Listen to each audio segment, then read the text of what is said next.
पाठ कार्यालय लेखन और प्रक्रिया का दूसरा भाग। इस दूसरे भाग के अंतर्गत हम आपके समक्ष क्रम संख्या 5, 6, 7, 8 और 9 के बिंदुओं का प्रस्तुतीकरण करेंगे। क्रम संख्या 5 है स्वतः स्पष्ट टिप्पणी, 6 कार्यसूची, 7 कार्यवृत्त, 8वां है प्रेस विज्ञप्ति और 9वां है परिपत्र। इसके पहले आपको हम यह याद दिलाना चाहते हैं कि हमने इस पाठ के अंतर्गत पूर्व में 4 बिंदुओं पर आपके समक्ष प्रस्तुतीकरण किया था, जिसमें सबसे पहला जो बिंदु था जो हमने आपके सामने स्पष्ट किया था वह था आपका औपचारिक पत्र। और हमने बताया था कि औपचारिक पत्र सरकारी पत्र होता है और उस पत्र में तमाम प्रकार की औपचारिकताएं पूरी की जाती हैं, जिनमें पत्रांक संख्या के बाद जो है आपका आता है सेवा में करके जो होता है, जो अधिकारी होता है उसके बारे में उसका पता होता है, फिर विषय होता है, संदर्भ संख्या भी होती है, फिर इसके पश्चात जो है पत्र का पूरा डिटेल होता है और अंत में भौतिक करके अधिकारी का नाम, उसका पद लिखा हुआ होता है। और इसके साथ ही कहीं कहीं पर जो है ईमेल और आपका फ़ोन नंबर भी दिया होता है। खासकर लेटर हेड पर आपका संस्थान का पता, ईमेल और आपका फ़ोन नंबर दिया होता है। तो ये था सरकारी पत्र। फिर मैंने दूसरे बिंदु में आपको बताया था कि जब कोई कार्यालय का कार्य होता है तो उसमें सबसे पहले क्या होता है कि छोटा बाबू टिप्पणी लिखता है। वो जो टिप्पणी लिखता है उसको टिप्पण कहते हैं। टिप्पण के बाद जो है जो अधिकारी होता है उस टिप्पणी को जो है पढ़ता है और अपनी जब टिप्पणी लिखते हैं उसे मुख्य टिप्पण कहते हैं। बड़े बाबू के बाद जो है छोटे बाबू, बड़े बाबू मुख्य टिप्पण करता है और जो अधिकारी होता है वह उस पर अपना जो टिप्पणी करता है उसे आनुषंगिक टिप्पणी कहते हैं। इसके पश्चात मैंने बताया था तीसरे बिंदु के रूप में कि जो पत्र होता है वह एक कार्यालय से दूसरे कार्यालय में भेजा जाता है और कभी कभार क्या होता है कि वो जो पत्र होता है वह काफ़ी देरी में होता है। तो ऐसे में फिर क्या होता है कि जो है जब देरी होती है तो संबंधित कार्यालय जिसने पत्र भेजा है वह उसको रिमाइंडर यानी अनुस्मारक भेजता है। उसको ये बताता है भैया देखो बहुत लेट हो गया तो इस पत्र का जवाब दे दो। और 1 भेजा, 2 भेजा, 3 भेजा नहीं होता है तो फिर जो अधिकारी होता है वह दूसरे कार्यालय को अपना व्यक्तिगत पत्र लिखता है और व्यक्तिगत होता है और कार्यालय भी होता है और उसमें वह उसे याद दिलाता है। उसमें लिखता है उसका नाम करके प्रिय सुरेश ऐसे करके जो लिखते हैं बताया था और उसके बाद कैसे हो इस तरह करके वो याद दिलाता है कि देखिए मैंने आपको पत्र भेजा था, अभी तक जवाब नहीं आया, उसको आप भेज दो। तो एक प्रकार का जो पत्र होता है इसको अर्ध सरकारी पत्र कहते हैं। तो हमने आपको इन 4 बिंदुओं के बारे में बताया था, जिनमें सबसे पहला सरकारी पत्र क्या होता है, दूसरा बताया था कि कार्यालय की प्रक्रिया होती है उसमें आपका जो है टिप्पणी क्या होती है, टिप्पण क्या होता है, मुख्य टिप्पण क्या होता है, आनुषंगिक टिप्पण क्या होता है। फिर इसके पश्चात मैंने आपको बताया था अनुस्मारक जिसे रिमाइंडर कहते हैं। फिर चौथे बिंदु बताया था अर्ध सरकारी पत्र। आज हम आपको बताने जा रहे हैं स्वतः स्पष्ट टिप्पणी 5वें बिंदु के रूप में। स्वतः स्पष्ट टिप्पणी का मतलब होता है कि ऐसी टिप्पणी जो स्वयं में स्पष्ट होती है और ये जो टिप्पणी होती है या मुख्यतः देखा जाए क्या उस पत्र पर कार्रवाई होनी है, उस पत्र पर जो है संबंधित संस्थान प्रमुख का निर्देश होता है। यानी जो संस्थान प्रमुख होता है वह उस पत्र पर क्या कार्रवाई होनी है वह उसे स्पष्ट रूप से अपने जो है छोटे बाबू को जो है बताता है कि देखिए इस पर एक कार्रवाई होनी है। यानी एक अधिकारी के द्वारा लिखी गई किसी पत्र के संदर्भ में कार्रवाई के बारे में जो कार्य जो कुछ वह अपनी बात लिखता है उसे क्या कहते हैं, स्वतः स्पष्ट टिप्पणी होते हैं। स्वतः स्पष्ट टिप्पणी की विशेषता ये होती है नंबर 1 कि वह टिप्पणी प्रत्येक प्रकार से जो है अधिकारी जो है क्या उस पत्र पर कार्रवाई होनी है उसको वह स्पष्ट तौर पर बताता है। स्वतः स्पष्ट टिप्पणी की दूसरी विशेषताएं होती है कि उसमें किसी प्रकार की आशंका की गुंजाइश नहीं रहती है, उसमें कम शब्दों में संक्षेप में जो है अधिकारी अपने जो है क्या अपने विचारों को लिखता है। स्वतः स्पष्ट टिप्पणी की तीसरी विशेषता होती है कि यह टिप्पणी एक तरीके से देखा जाए वह उस पत्र का डीएनए होता है, यानी उस पत्र पर एग्जैक्ट क्या कार्रवाई होनी है उस कार्रवाई को स्पष्ट करता है स्वतः स्पष्ट टिप्पणी। तो इस तरीके से देखा जाए कि जो स्वतः स्पष्ट टिप्पणी होती है यह अधिकारी का वह कमेंट होता है जो कि उस पत्र की कार्रवाई का संक्षिप्त डीएनए प्रस्तुत करता है और उस पर कार्रवाई के संदर्भ में जो कार्यालय होता है उससे टच से मस नहीं होता है, एग्जैक्ट क्या हो रहा है यह स्वतः स्पष्ट टिप्पणी बताती है। इसके पश्चात अब आपको देखा जाए तो पत्र का सारी प्रक्रिया यहाँ पर समाप्त होती है। यानी क्या प्रक्रिया हुई, सरकारी पत्र लिखा गया, सरकारी पत्र जो है आपका जो है प्राप्त हुआ, उस पर अधिकारी ने अपने जो है छोटे बाबू ने टिप्पणी लिखी, उसको टिप्पण कहा गया। फिर उसके बाद बड़े बाबू ने लिखी, मुख्य टिप्पण कहा गया। फिर अधिकारी ने लिखी, उसको क्या कहा गया, आधिकारिक टिप्पण कहा गया।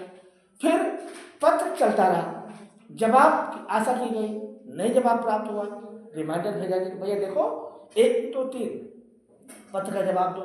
फिर अगले क्रम में क्या हुआ, फिर भी जवाब नहीं आया, तो अधिकारी ने दूसरे अधिकारी को क्या किया कि ये लिखा भैया पर्सनल लेटर लिखा कि तुम इसका जवाब यार दे दो, क्यों हमें परेशान कर रहे हो। तो क्या हो गया, वो इस तरीके से जो है अर्ध सरकारी पत्र हो गया। अब अर्ध सरकारी पत्र जब हो गया तो जो लास्ट जो है आपको देखा जाए क्या हुआ कि उस अधिकारी ने भैया टिप्पणी लिखी सारे अंतिम सारांश रूप में, भैया देखो ये कार्रवाई कर दो यार, हमारी जान बचे तुम्हारी भी जान बचे। तो क्या हो गया, स्वतः टिप्पणी। अब अगला क्रम में आपको बताने जा रहे हैं कि किसी कार्यालय में क्या होता है कि मीटिंग्स होती हैं। तो मीटिंग्स की प्रक्रियाएं क्या होती हैं, वो है आपका 6वां 7वां 8वां अनुभव। सबसे पहले क्या होता है कि जैसे किसी मुद्दे को लेकर के, जैसे मान लीजिए आपका जवाहर नवोदय विद्यालय है, अभी आपके कुछ दिनों बाद एनुअल परीक्षाएं आज स्टार्ट होंगी, वार्षिक परीक्षाएं। तो इसके संदर्भ में क्या होता है कि जो है एक एजेंडा बनाया जाता है, जो है खासकर हम भी बनाते हैं। क्या एजेंडा होगा आपके जो है एनुअल एग्जाम का, एनुअल एग्जाम का स्टार्टिंग कब से होगा। सबसे पहला एजेंडा क्या होगा, टाइम टेबल, समय सारणी क्या होगी। दूसरा एजेंडा ये होगा कि जो है जो समय सारणी होगी, समय सारणी के पश्चात हम जो छात्रों को किस प्रकार से निर्देशित करेंगे कि छात्रों को क्या करना है, वो हमें हमारे प्रिंसिपल साहब हमको बताएंगे। प्रिंसिपल साहब दूसरा एजेंडा बना देंगे। तीसरा एजेंडा क्या बनेगा कि परीक्षा के दौरान बच्चे कैसे स्वस्थ रहें, उनका हेल्थ एंड हाइजीन कैसा रहे, ये तीसरा एजेंडा हो गया। चौथा क्या होगा कि एनुअल एग्जाम के दौरान और आपका अभी बोर्ड एग्जाम स्टार्ट होगा उसके दौरान किसी प्रकार का कोई दुर्घटना ना हो, इसके लिए क्या चाहिए, सुरक्षात्मक पहलू क्या क्या कोई क्या बिंदु ध्यान रखेंगे, हाउस में क्या ध्यान रखना है, मेस में क्या ध्यान रखना है, क्लास में क्या ध्यान रखना है, ताकि सुरक्षा और संरक्षा बनी रहे। और सबसे बड़ी बात गार्जियन से लाइजिंग। मान लीजिए आप मेंटली स्ट्रेस में हैं, कोई समस्या हो रही है, तो अगला पॉइंट क्या बनेगा कि आपको किसी तरीके से कोई स्ट्रेस ना हो, उसके इसलिए गार्जियन से हाउस मास्टर, गार्जियन से आप क्लास टीचर, सब्जेक्ट टीचर क्या करेंगे, उनको एक संपर्क बनाएंगे। तो ये सारे के सारे जो आप एजेंडा तैयार कर रहे हैं वो क्या कहलाएंगे, कार्यसूची कहलाएंगे। यानी कार्यसूची का मतलब होता है कि जब किसी मीटिंग को लेकर के कोई एजेंडा तय किया जाता है और एजेंडा में किन किन बिंदुओं को शामिल किया करना है, इसको जब तय किया जाता है तो क्या कहलाती है, कार्यसूची। कार्यसूची का मतलब क्या होता है, कार्य की सूची, यानी जो कार्य किया जाना है उसका लिस्ट क्या है। जैसे आप घर में फंक्शंस होते हैं, मान लीजिए आपके घर में आपके जो है चाचा की शादी होनी है, तो क्या होता है, चाचा की शादी में सबसे पहले मेनू बनेगा, खाने का क्या मेनू रहेगा। फिर बारात आएगी तो वैसे जो है बारात जब जाएगी तो बस का कैसे क्या इंतजाम होगा, फिर जब बारात आएगी तो बहू भोज कैसे होगा। तो इस तरीके से आप मेनू बनाते हो। तो ऐसे ही सरकारी इस स्तर पर हम उसका मेनू बनाते हैं। ये जो मेनू बनाते हैं क्या कहलाते हैं? कार्यसूची कहलाते हैं। ठीक है। कार्यसूची की पहली विशेषताएं होती है कि इसमें किस प्रकार से कार्य होना है, इसका पूरा एजेंडा तैयार होता है। कार्यसूची की दूसरी विशेषताएं होती है कि कार्यसूची के आधार पर कार्य कैसे करना है यह तय किया जाता है। तीसरी विशेषताएं होती है कार्यसूची की कि कार्यसूची में उन समस्त बिंदुओं को शामिल किया जाता है और कोई बिंदु छूटने ना पाए, इस बात का विशेष ध्यान रखा जाता है। ठीक है। ये हो गई क्या? कार्यसूची हो गई। अब कार्यसूची तैयार हो गई, मीटिंग बैठ गई। अब क्या होगा कि जो है जब मीटिंग होगा, प्रिंसिपल साहब बैठे हैं, हम स्टाफ बैठे हैं, आप कैप्टन को बैठा लिया गया, तो आप देखते होंगे कि ऑफिस में हमको या और किसी टीचर को आ जाता है, भैया क्या क्या होना है इसको तुम नोट करो। ठीक है। यानी किसी बैठक में जो कार्यवाही संपन्न होती है उस कार्यवाही को डॉक्यूमेंट्री रूप में रखना, यानी लिखित रूप में दस्तावेज के रूप में रखना क्या कहलाता है? कार्यवृत्ति कहलाता है। यानी कार्य का आवृत्ति, यानी जो कुछ कार्य हुआ, एक तो आपने एजेंडा तय किया, एजेंडा के आधार पर क्या कार्य होना है, क्या कार्य होना है, पहले आपने एजेंडा बनाया, उस पर क्या कार्य होना है, उसको क्या कहलाएंगे? कार्यवृत्त कहलाएंगे। कार्यवृत्त का मतलब होता है कि किसी मुद्दे को लेकर के कौन सी कार्यवाही संपन्न होनी है, उसका बिंदुवार लिखित प्रस्तुतिकरण क्या कहलाता है? कार्यवृत्त कहलाता है। कार्यवृत्त की पहली विशेषताएं होती है कि जो भी कार्य होना है, जो भी कार्य होना है, भाई आपका कार्यसूची क्या होती है? मीटिंग से पहले बनाया जाता है। फिर कौन सा कार्य होना है वो डिस्कस होता है, उसको जब विमर्श होता है तो फाइनल उससे तय होता है कि नहीं ये कार्य होना है। जैसे हमने बना लिया कार्यसूची में कि जो है बच्चों को जो है ध्यान में रखते हुए, उनके हेल्थ हाइजीन को ध्यान में रखते हुए खूब अच्छा उनको डाइट देना है, तो डाइट देना है तो तय हो गया, लेकिन कौन सी डाइट स्पेशल देनी है जो कि मिस मेन्यू से अलग हो, वो कहाँ तय होगा? मीटिंग में तय होगा। वो कौन तय करेगा? हम टीचर्स तय करेंगे, आपके जो है कैटरिंग से सब तय करेंगे और आप लोग अपने सुझाव देंगे, तब जाकर के क्या होगा? वो तय होगा। तो कार्यवृत्त का मतलब होता है कि अंतिम रूप से किसी मुद्दे को लेकर के कार्य को संपन्न किया जाना है, उसको क्या कहते हैं? कार्यवृत्त कहते हैं। कार्यवृत्त की पहली विशेषताएं होती है कि यह किसी मुद्दे को लेकर के कार्य को किस प्रकार से अंजाम दिया जाना है, यह इसका फाइनलाइजेशन होता है, यह अंतिम रूप दिया जाता है। दूसरा, कार्यवृत्त की विशेषताएं होती है कि कार्यवृत्त के माध्यम से किन बिंदुओं पर कार्य करना है, यह अंतिम रूप से जो है आपका जो है क्या कह सकते हैं कि यह स्पष्ट हो जाता है क्या करना है।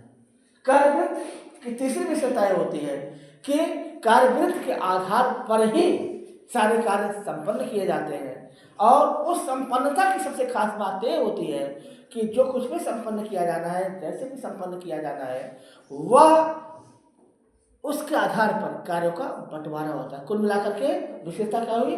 कार्य का अंतिम रूप, दूसरा कार्य का बंटवारा, और तीसरा क्या होता है कि उस बंटवारे के अनुसार जो कुछ दुविधाएं आती हैं, आशंकाएं आती हैं और जो कुछ होता है उसके अनुसार समय समय पर छोटी छोटी बैठकें संपन्न हो जाती हैं 2-2 मिनट के लिए। जैसे टी ब्रेक हुआ, थोड़ा सा बातचीत हुई, मामला फिनिश। तो ये होता है कार्य। अब आपका जो है कार्यसूची भी बन गई, यानी मीटिंग से पहले आपका जो मीटिंग के बाद एजेंडा हो गया कि ये फाइनल हो गया होना है। अब क्या होता है कि जब ये सारी चीज़ें होती हैं तो फिर इन बातों को बताने के लिए कि भैया क्या फाइनल हुआ, इसको जनता में बताया जाता है। यानी यहाँ जनता में जब बताया जाए तो उसका माध्यम क्या होगा? प्रेस विज्ञप्ति। यानी जो कुछ फाइनल रूप से तय हुआ उसमें प्रेस विज्ञप्ति में क्या होती है कि प्रेस का एडवर्टाइज होता है। यानी उसमें क्या होता है कि आपके हेड ऑफ इंस्टीट्यूट बैठेंगे, जो और जो सीनियर टीचर बैठेंगे, प्रिंसिपल बैठेंगे, और फिर क्या होगा? हमारे पत्रकार बुलाए जाएंगे। कौन कौन से पत्रकार? जो तमाम प्रकार के समाचार पत्र चैनल होंगे, और उनके सामने यह रखा जाएगा भैया देखो ये तय, इस पर काम होना है। इस पर पत्रकार अपने प्रश्न भी पूछेंगे कि अगर ऐसा हो तो सर ऐसे क्या हो सकता है, कैसे क्या होगा। तो प्रेस विज्ञप्ति का मतलब होता है कि किसी मुद्दे को लेकर के सरकार द्वारा तय किया गया एजेंडा को जनता के समक्ष लाना। यह मीडिया के माध्यम से तय होता है और मीडिया यह तय करती है कि जो है यह इस बात का जो तय होता है, मीडिया अपने शंकाओं के पश्चात जो है उसको नोट करती है। वह समाचार पत्र में प्रकाशित होता है, वह मीडिया चैनलों पर जाता है और जनता इस बात से वाकिफ होती है कि आखिर किसी मुद्दे को लेकर के हमारी सरकार ने क्या निर्णय लिया है, जनता को जानकारी देना। तो प्रेस विज्ञप्ति ऐसी विज्ञप्ति होती है, ऐसा विज्ञापन होता है जिसके माध्यम से सरकार के जो है किसी मुद्दे को लेकर के उसके जो एजेंडे तय होते हैं फाइनल रूप से, वह जनता को अवगत कराना। प्रेस विज्ञप्ति की पहली विशेषता होती है कि यह पत्रकारों के माध्यम से तय होता है। दूसरी विशेषता होती है इसमें पत्रकारों के साथ साथ संस्था प्रमुख और कुछ और प्रमुख मीटिंग में भाग लेते हैं और कार्यवाही को जो कुछ तय की गई होती है वह पत्रकारों के शंकाओं और आशंकाओं के निराकरण के माध्यम से तय करते हैं। प्रेस विज्ञप्ति की तीसरी विशेषता होती है कि इसके माध्यम से आम जनता यह तय करती है या वाकिफ होती है कि हमारी सरकार किसी मुद्दे को लेकर के जो है क्या हमारे साथ कौन सा कार्य करने जा रही है। जैसे अगर हम स्कूल से बाहर जाएं, हम देश के स्तर पर देखें तो इस समय जो एक बहुत बड़ा इशू है वह इशू है, कह सकते हैं कि आपका इस समय जो सबसे बड़ा इशू है वह परीक्षा पर चर्चा। परीक्षा पर चर्चा जो है अभी कुछ दिन बाद होने वाला है। हमारे माननीय प्रधानमंत्री श्री नरेंद्र मोदी जी उस परीक्षा पर चर्चा पर छात्रों के और अध्यापकों के प्रश्नों का जवाब देंगे। ठीक है, तो वो जो कुछ जवाब देंगे, जो कुछ होगा, अंत में क्या होता है कि उसको जो है क्या करेंगे कि जो शिक्षा मंत्री होंगे, शिक्षा मंत्री क्या करेंगे कि वह अपने लोगों का पत्रकारों को बुला करके और कुछ जो है एजुकेशन जो शिक्षा शास्त्रियों को बुला करके वह जो है जनता के समक्ष जो है क्या करेंगे कि अपनी बात को रखेंगे और वही परीक्षा पे चर्चा पर क्या चर्चा हुई जनता उसको समाचार पत्रों के रूप में जानेगी पढ़ करके और चैनलों के रूप में जानेगी। आखिर परीक्षा पर चर्चा पर क्या जनता सरकार ने तय किया है, क्या होना है, कैसे बच्चों के स्ट्रेस को कम करना है, अध्यापकों की समस्याओं का समाधान करना है, तो कौन तय करेगा? एक प्रेस विज्ञप्ति तय करेगी। ठीक है, और अंत में है परिपत्र। परिपत्र क्या होता है? परिपत्र का मतलब होता है कि ऐसा पत्र, ऐसा गाइड बुक, ऐसा और तरीका जो कि दस्तावेज रूप में सामने आता है। यानी इसमें क्या होता है कि जो कुछ आपका कार्यसूची का जो तय किया जाता है, कार्यसूची को जो मॉडिफाई करके संशोधित करके कार्यविधि के रूप में प्रयोग किया जाता है और पत्रकारों के माध्यम से जो कुछ चेंजिंग होती है, सारी चीज की जाती है, यह सारा का सारा अंतिम रूप में एक किताब के रूप में सामने आता है। और जो किसी मुद्दे को लेकर के किताब के रूप में सामने आता है वह क्या कहलाता है? परिपत्र कहलाता है।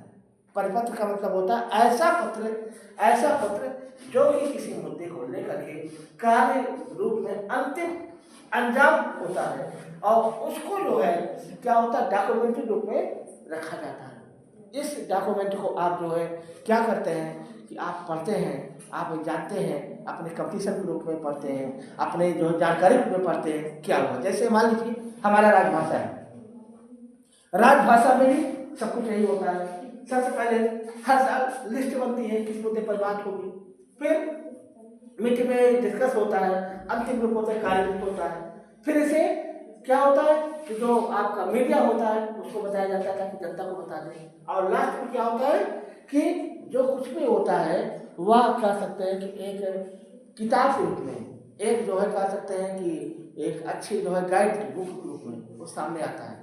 और उसको जो है फिर क्या होता है कि जो एक किताब के रूप में सामने आता है उसको जनता के समक्ष रखा जाता है। यानी और जो कुछ हुआ उसे विभिन्न संस्थानों को भेजा जाएगा कि भैया देखो ये तय हुआ, इस गाइडलाइन के आधार पर राजभाषा का कार्य संपन्न करो।